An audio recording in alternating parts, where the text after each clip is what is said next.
إن الحمد لله نحمده ونستعينه ونستغفره ونعوذ بالله من شرور أنفسنا ومن سيئات أعمالنا من يهده الله فلا مضل له ومن يضلل فلا هادي له وأشهد أن لا إله إلا الله وحده لا شريك له وأشهد أن محمدا عبده ورسوله يا أيها الذين آمنوا اتقوا الله حق تقاته ولا تموتن إلا وأنتم مسلمون يا أيها الناس اعبدوا ربكم الذي خلقكم من نفس واحدة وخلق منها زوجها وبث منهما رجالا كثيرا ونساء واتقوا الله الذي تساءلون به والأرحام إن الله كان عليكم رقيبا يا أيها الذين آمنوا اتقوا الله وقولوا قولا سديدا يصلح لكم أعمالكم ويغفر لكم ذنوبكم ومن يطع الله ورسوله فقد فاز فوزا عظيما أما بعد فإن أصدق الحديث كتاب الله وأحسن الهدي هدي محمد صلى الله عليه وسلم وشر الأمور محدثاتها وكل محدثة بدعة وكل بدعة ضلالة وكل ضلالة في النار. محترم و مکرم حاضرین جمعہ، بزرگوں، دوستوں اور اسلامی بھائیوں، شیخ الاسلام علامہ ابن تیمیہ رحمہ اللہ اپنی ایک بہت ہی پیاری سی کتاب، جو کہ چھوٹی سی ایک کتاب ہے، بلکہ اسے کہا جائے کتابچہ تو زیادہ مناسب ہے، جس کا نام انہوں نے رکھا ہے قاعدۃ فی الصبر. اس کے اندر بیان فرماتے ہیں کہ اگر دین اسلام کے دلائل کے اوپر، قرآن و سنت پر بغور نظر ڈالی جائے تو پورے دین اسلام کا خلاصہ صرف دو چیزوں کے اندر نکل جائے گا. اگر کہا جائے کہ پورے دین کا خلاصہ کیا ہے تو ہم کہہ سکتے ہیں کہ پورے دین کا، پورے اسلام کا خلاصہ دو چیزیں ہیں، ایک ہے صبر اور دوسرا ہے شکر. حقیقت میں شیخ الاسلام علامہ ابن تیمیہ رحمہ اللہ نے جو یہ بات کہی ہے، اور شیخ الاسلام ابن تیمیہ رحمہ اللہ کون تھے آپ لوگ واقف ہوں گے کہ خیر القرون کے بعد اسلام کے اندر اتنا بڑا عالم دین پیدا نہیں ہوا جنہوں نے اپنی پوری زندگی کتاب و سنت کی خدمت میں وقف کر دی تھی، 1000 سے زائد کتابیں لکھی تھیں، اور منہج سلف کو جس طرح انہوں نے واضح کیا ہے کتاب و سنت سے، سلف صالحین کے اقوال سے، شاید ہی کہ اس کے یعنی قریب تر بھی کوئی عالم دین دوسرا پہنچ سکتے ہو. ان کی بے شمار تصانیف میں سے، بے شمار کتابوں میں سے یہ ایک کتاب ہے جس کا میں نے نام ذکر کیا، قاعدۃ فی الصبر. کتاب و سنت پر گہری نظر تھی. ان کے پاس واسط کے علاقے سے ایک شخص ایک دن تشریف لایا ان کی مسجد میں، اور ان سے درخواست کی کہ اہل سنت والجماعت کا عقیدہ مختصر الفاظ میں آپ مجھے بیان کر دیں، لکھ کر دے دیں. تو عصر کی نماز کے بعد بیٹھے ان کے لیے اہل سنت والجماعت کا عقیدہ لکھنے کے لیے، اور مغرب سے پہلے ان کو کتاب لکھ کر دے دی. جب کسی موضوع پر لکھتے، پورا کتاب و سنت کا ذخیرہ ان کے سامنے آ جاتا. یہ کتاب جو انہوں نے صرف عصر سے مغرب کے درمیان لکھی تھی، اکثر و بیشتر سلفی مدارس میں داخل نصاب ہے، طلبہ کو یہ کتاب پڑھائی جاتی ہے نصاب کے اندر، اور آج کل اس کتاب کو پڑھانے میں تقریباً 6 مہینے لگ جاتے ہیں، یا بعض مدرسوں میں 1 سال لگ جاتے ہیں اس کتاب کو پڑھانے کے لیے، جس کتاب کو انہوں نے صرف عصر سے مغرب کے درمیان لکھی تھی. آپ اندازہ لگا سکتے ہیں کہ کس قدر اللہ رب العالمین نے انہیں علم کا خزانہ عطا کیا تھا. تو پوری شریعت پر ان کی گہری نظر تھی. فرماتے ہیں کہ قرآن اور احادیث کے تمام دلائل کو اگر جمع کیا جائے اور ان دلائل کا خلاصہ نکالا جائے تو دو چیزوں کے اندر تمام دلائل کو آپ جمع کر سکتے ہیں.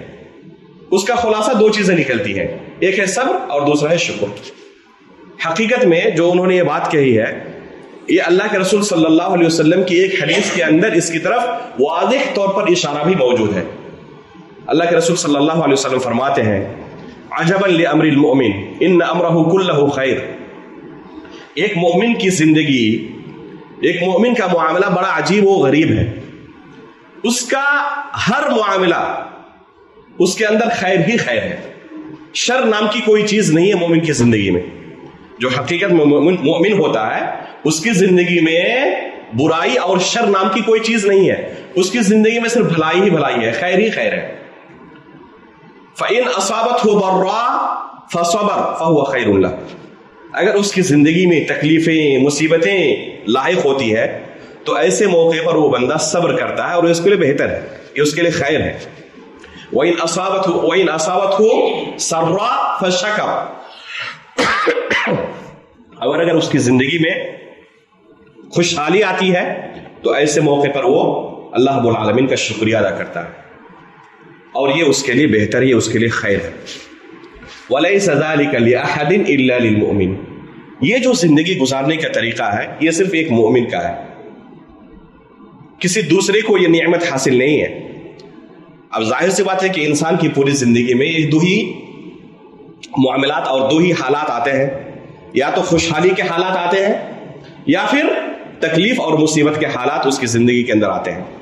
اور دونوں معاملوں میں یا تو وہ اللہ رب العالمین کا شکریہ ادا کرتا ہے یا پھر وہ صبر کرتا ہے, اور دونوں معاملے اس کے لیے خیر ہی خیر ہے.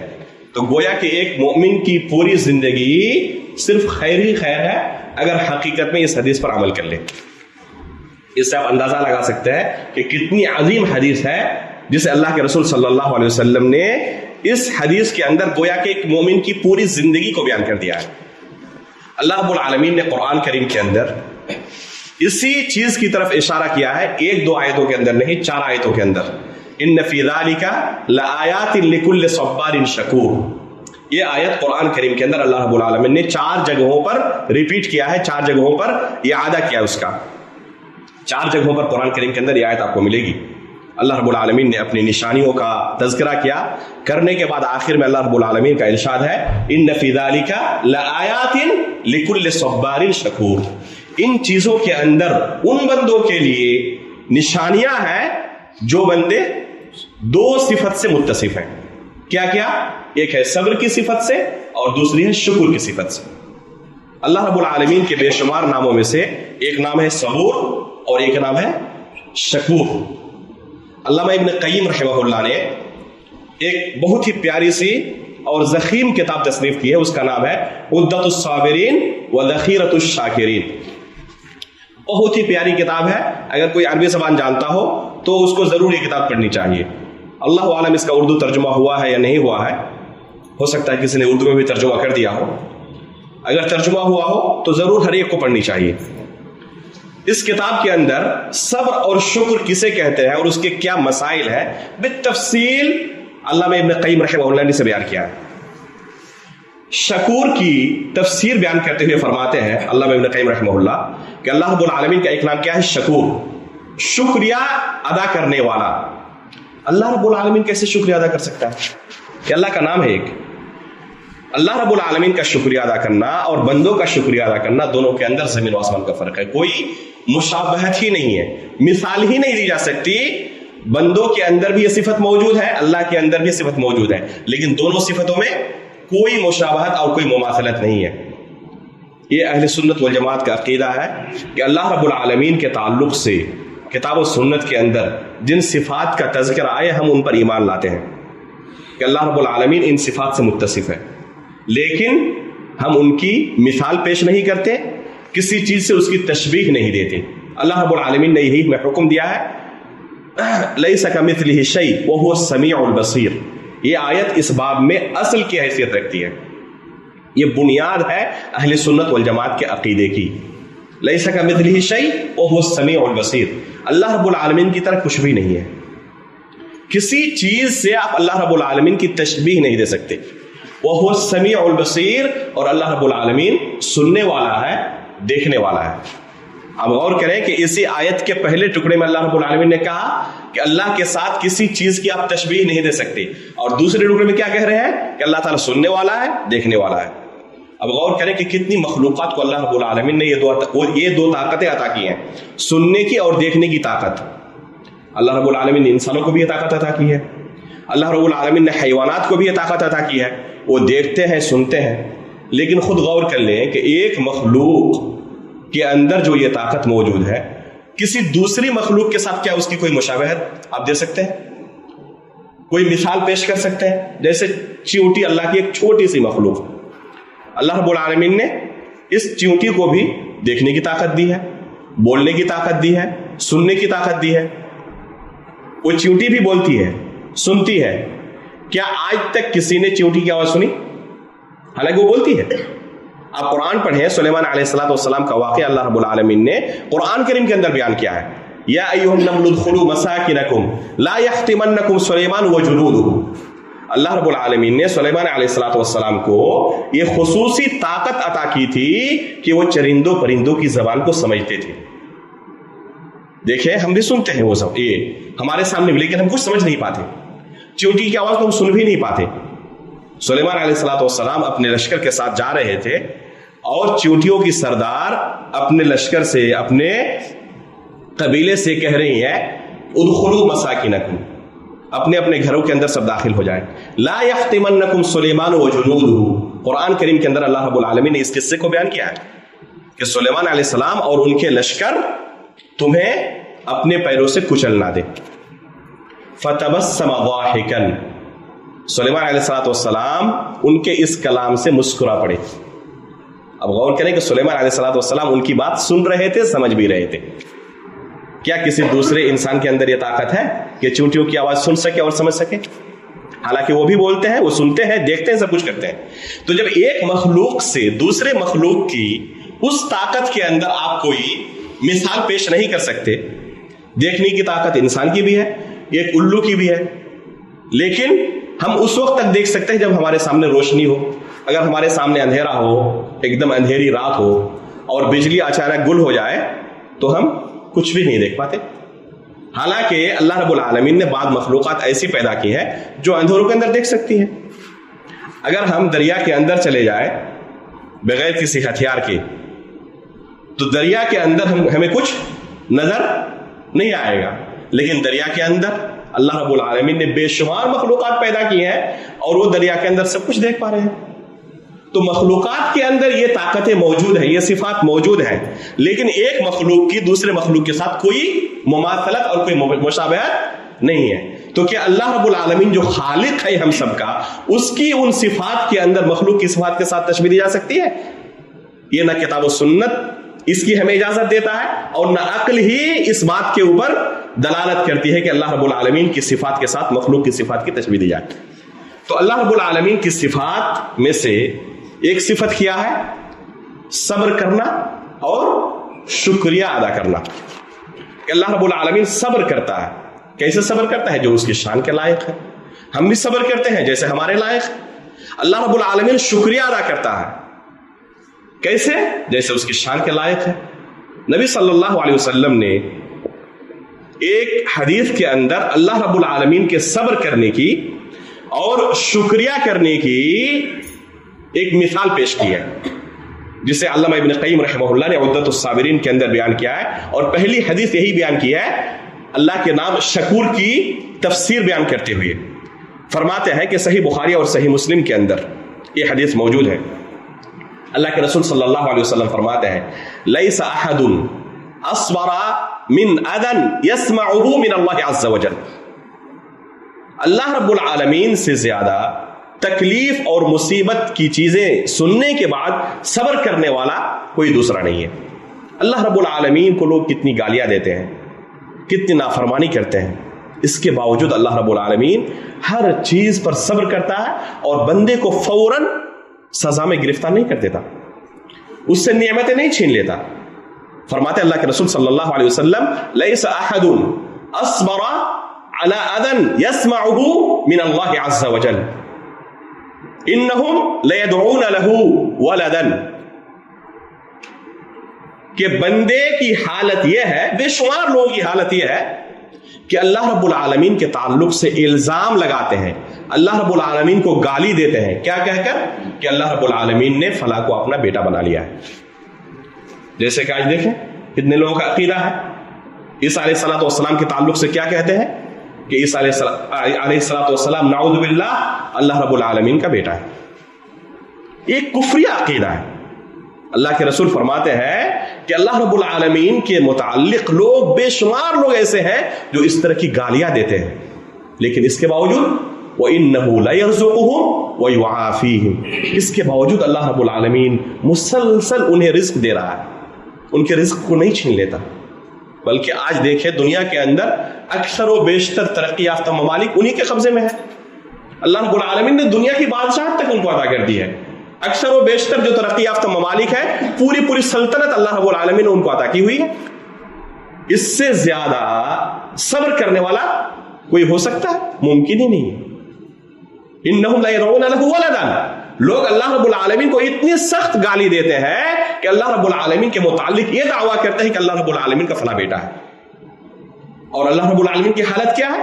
وَإِنَّهُ لَيَرْزُقُهُمْ وَيُعَافِيهِمْ، کہ اللہ رب العالمین انہیں رزق بھی عطا کرتا ہے اور اللہ رب العالمین انہیں عافیت میں رکھا ہوا ہے، انہیں مصیبت کے اندر گرفتار نہیں کر دیتا۔ علامہ ابن قیم رحمہ اللہ نے صبور اور شکور کا یہ معنی بیان کیا، اور اس کے بعد قرآن کی چند آیتوں سے، سورہ مریم کی چند آیتوں سے اس معنی کو اور مزید واضح کیا ہے۔ وہ چند آیتیں کیا ہے؟ آیت نمبر 88 سے لے کر آیت نمبر 92 تک پڑھیے آپ۔ وَقَالُوا اتَّخَذَ الرَّحْمَنُ وَلَدًا، بہت سارے لوگوں کی حالت یہ ہے جو یہ دعویٰ کرتے ہیں، جو یہ اللہ رب العالمین پر جھوٹا الزام لگاتے ہیں کہ اللہ رب العالمین نے فلاں کو اپنا بیٹا بنا لیا ہے۔ یہ ان کی جھوٹی بات ہے، جھوٹا دعویٰ ہے، بہت ہی سخت کلام ہے۔ یہ اتنا سخت کلام ہے، اتنا سخت کلام ہے، اللہ رب العالمین آگے اس کلام کے بارے میں اور اس کی خطرناکی اور سنگینی کو بیان کرتے ہوئے فرماتے ہیں تَكَادُ السَّمَاوَاتُ يَتَفَطَّرْنَ مِنْهُ وَتَنشَقُّ الْأَرْضُ وَتَخِرُّ الْجِبَالُ هَدًّا۔ یہ اتنا سخت کلام ہے، اتنا سخت کلام ہے کہ اس کی سختی کی وجہ سے قریب ہے کہ آسمان پھٹ جائے، یہ زمین پھٹ جائے، یہ پہاڑ ریزے ریزے ہو جائے، یہ اتنا سخت کلام ہے۔ اس کے باوجود اللہ رب العالمین کا صبر دیکھیں کہ اللہ رب العالمین اس کے باوجود صبر کرتا ہے اور ایسے لوگوں کو رزق بھی عطا کر رہا ہے اور ایسے لوگوں کو اللہ رب العالمین عافیت میں رکھا ہوا ہے۔ اب غور کریں اس کلام کی سختی پر اور قرآن کے اسلوب پر کہ اللہ رب العالمین صبر انتہائی کرنے والا ہے، اس کے باوجود اللہ رب العالمین نے قرآن کے اندر تعبیر بیان کی کہ کتنا سخت کلام ہے، اور اللہ رب العالمین کے تعلق سے جب کوئی ایسی بات کہتا ہے تو اللہ رب العالمین کے تعلق سے کس قدر وہ نازیبہ کلمات اپنی زبان سے ادا کر رہا ہوتا ہے۔ یہ اس قدر سنگین اور اس قدر خطرناک جملہ ہے کہ جس سے زمین و آسمان ریزہ ریزہ ہو جائے، پھٹ جائے، پہاڑ ریزے ریزے ہو جائے، یہ اس قدر سخت جملہ ہے۔ اس کے باوجود افسوس کی بات ہے کہ ہم میں سے بہت سارے ایسے لوگ جو اپنے آپ کو مسلمان ہونے کا دعویٰ کرتے ہیں، جو یہ دعویٰ کرتے ہیں کہ ہم کتاب و سنت کے ماننے والے ہیں، اس امت کے ایک معزز فرد ہیں، اس کے باوجود ایسے موقع پر خود یا تو اس طرح کے جملے اپنی زبان سے ادا کرتے ہیں، یا پھر جو یہ عقیدہ کفری عقیدہ رکھتے ہیں انہیں مبارکبادی پیش کرتے ہیں۔ یہ ابھی کرسمس کا موقع آ رہا ہے، آپ دیکھیں گے کتنے ہمارے مسلمان بھائی ہیں جو اپنے آپ کو مسلمان ہونے کا دعویٰ کرتے ہیں اور یہ کفریہ جملہ یا تو خود اپنی زبان سے ادا کرتے ہیں، یا جو یہ کفریہ جملہ ادا کرتے ہیں ایسے موقع پر جشن مناتے ہیں، اللہ رب العالمین کے تعلق سے اس قدر نازیبہ کلمات اپنی زبان سے ادا کرتے ہیں، اللہ رب العالمین کو گالی دیتے ہیں، ایسے لوگوں کو مبارکبادی پیش کی جاتی ہے۔ اگر خود انہیں کوئی گالی دے، چھوٹی سی، ان کے والدین کو گالی دے، ان کی کسی محبوب کو گالی دے دے، تو پھر ان کے خلاف وہ تلوار لے کر نکل جائے گا، برداشت نہیں کر پائے گا۔ لیکن اللہ رب العالمین کے تعلق سے اس قدر بعض لوگ بے حس ہو جاتے ہیں کہ اللہ رب العالمین کو گالی دینے والوں کے تعلق سے ان کے دل کے اندر اس قدر جذبات ہوتے ہیں کہ انہیں مبارکبادی تک پیش کر پاتے ہیں۔